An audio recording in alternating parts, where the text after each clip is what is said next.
সংহতি প্রকাশ করার জন্য আহ্বান করছি জনাব মিসবাউল এবং অটো চালক ভাইরা মানববন্ধন থেকেই জোরালো ভাবে ইনশাআল্লাহ আমরা শুরু করব। এই টোল ফিরের দাবিতে 19 জাহাঙ্গীর সেতুটি উদ্বোধন হয়। টোল দিয়ে আর্থিকভাবে স্বাবলম্বী করে আসছে জনসাধারণ। এখান থেকে আমরা এই টোল মুক্তি চাই। শুরুতেই স্বাগত বক্তব্য রাখার জন্য বিনীত অনুরোধ করছি অধিকার আদায় কমিটি বক্তব্য রাখছেন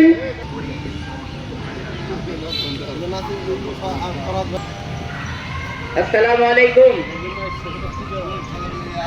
আজকে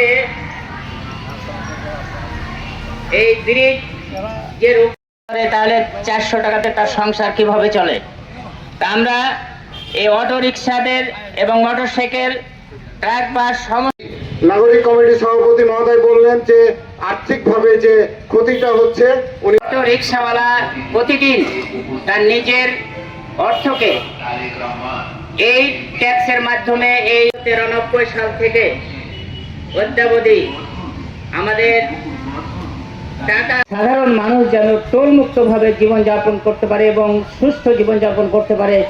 এবং এই সভাপতি চাঁপাইনবাবগঞ্জ নাগরিক অধিকার আদায় কমিটির সংগ্রামী এই দাবিতে আন্দোলনে আবার দাঁড়াতে হয়েছে। পরে দেশের আমাদের প্রতি যে বৈষম্য হচ্ছে ব্রিজ নিয়ে সংগ্রামী উপস্থিতি, আসসালামু আলাইকুম রহমতুল্লাহ। আমরা আজকে সুস্থ শরীরে আমরা আজকে এখানে উপস্থিত হয়ে এই মানববন্ধন অনুষ্ঠান রহমতুল্লাহ। আমরা যে বিষয়ে আজকে এখানে উপস্থিত হয়েছি সেটা হচ্ছে করা হয়েছে এইটা শুধু চাঁপাইনবাবগঞ্জের মানুষের সাথে জুলুম করা হয়নি। আসসালামু আলাইকুম।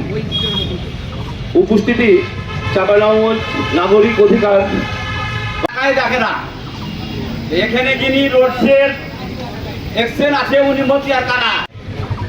চাঁপাইনবাবগঞ্জ নাগরিক অধিকার আদায় কমিটি ব্যানারে আজকের এই ব্রিজ তৈরি করা হয়েছিল এবং 93 সালের পর থেকে এই টোল কাঁচা বাজারের জন্য একটা গুরুত্বপূর্ণ পয়েন্ট।